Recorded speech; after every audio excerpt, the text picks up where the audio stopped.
So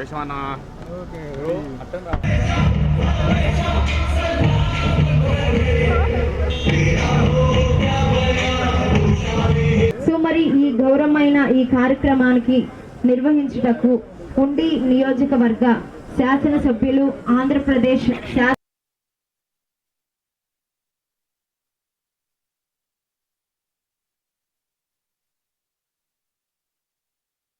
శ్రీమతి గల్లా మాధవి గారు, Pedakurapadu MLA Shri భాష్యం ప్రవీణ్ గారు, and అలాగే మన ఈ కార్యక్రమానికి విచ్చేసిన ప్రతి ఒక్కరికి కూడా మరి ప్రత్యేకంగా స్వాగతం సుస్వాగతం తెలియజేసుకున్నాం.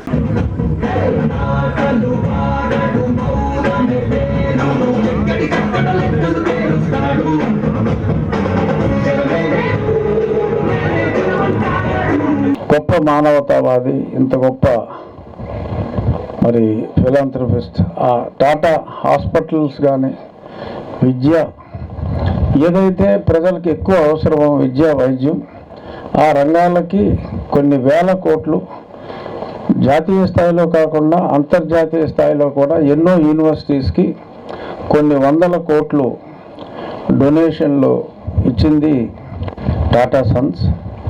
మరి వాళ్ళ టాటా సన్స్ ఆ తరఫున కూడా మరి రమ్య గారు ఆ ప్రతినిధిగా ఇక్కడికి రావటం మరింత నిండుతనాన్ని ఇచ్చింది. ఇటువంటి మంచి నిర్ణయం తీసుకున్న, ఎందుకంటే మంచి మనుషుల్ని మంచి మనసున్న వాళ్ళే గౌరవించగలరు. మరి అటువంటి మంచి మనసున్న ఈ ప్రమోటర్స్కి అంతా మనం ఏదో దేవుడి బొమ్మ పెట్టి దేవుడికి పూజ చేసి అంతా శుభమే జరగాలని మామూలుగా కోరుకుంటాం. రతన్ టాటా గారి విగ్రహ ప్రతిష్టాపన జరిగిన ఈ ప్రాంతం కూడా బాగా వృద్ధిలోకి వస్తుంది అనటంలో ఎటువంటి సందేహం లేదు. మానవత్వం ఈ ప్రాంతంలో విరబూస్తుందని చెప్పి నేను విశ్వసిస్తున్నాను. అందరికీ ఇక్కడ ఉంటున్న వారికి, ఈ మంచి ప్రాజెక్ట్ చేపట్టిన వారికి కూడా మంచి జరగాలని మనస్ఫూర్తిగా కోరుకుంటూ, పద్మ విభూషణ్ అవార్డుతో, అంటే ఆయన బతుకున్నప్పుడే పద్మ విభూషణ్ అవార్డు వచ్చింది, కానీ ఖచ్చితంగా ఎప్పుడో 4 years బ్యాకే నేను రతన్ టాటా గారికి ఆయన జన్మదినం రోజు భారతరత్న ఇవ్వాలని చెప్పి అప్పుడు ప్రధానమంత్రి గారికి లేఖ రాయటం జరిగింది. ఆ తర్వాత ఇంక మరింత కొన్ని కోట్ల మంది కూడా అదే డిమాండ్ చేశారు.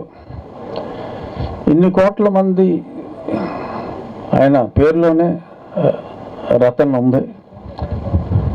ఇన్ని కోట్ల మంది కోరుకుంటున్నారు కాబట్టి ఆయనకి భారతరత్న, ప్రజల హృదయాల్లో ఆల్రెడీ ఆయన భారతరత్నగా ఉన్నారు. ప్రభుత్వం కూడా గుర్తిస్తే ఈయనకి కొత్తగా వచ్చే మంచి పేరు ఏమీ లేకపోయినా ప్రభుత్వానికి మంచి పేరు తెచ్చుకోవడానికి రతన్ టాటా గారికి భారతరత్న ఇచ్చి ప్రభుత్వం తనను తాను గౌరవించుకోవాలి అని కోరుకుంటూ, ఇంత చక్కటి కార్యక్రమానికి నన్ను ముఖ్య అతిథిగా ఆహ్వానించినందుకు లోటస్ ఇన్ఫ్రా టీంకి నా హృదయపూర్వక, ఎందుకంటే చాలా ప్రోగ్రాములకు వెళ్తూ ఉంటాం, ఎంతమంది వచ్చారన్నది కాదు, ఆ ఆలోచన గొప్పది. ఆలోచన సమర్థించడానికి వచ్చింది 200 మంది అయినా 300 మంది అయినా, నిష్కల్మషమైన మనసు లేకపోతే ఇటువంటి కార్యక్రమాలకి ఎవడ ముప్పు కోసమో ఏదో పని కోసమో చాలా ఫంక్షన్లకు చాలామంది వెళ్తారు. రతన్ టాటా గారి విగ్రహావిష్కరణకి వచ్చిన వాళ్ళు తక్కువ మంది అయినా కూడా వాళ్ళు వ్యక్తిత్వం ఉన్న వ్యక్తులుగా నేను వాళ్ళందరికీ మరొకసారి ధన్యవాదాలు తెలియజేస్తూ, all the best lotus infra. Congratulation sir. Thank you.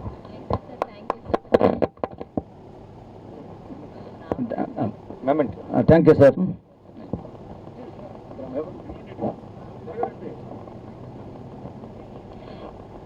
Music play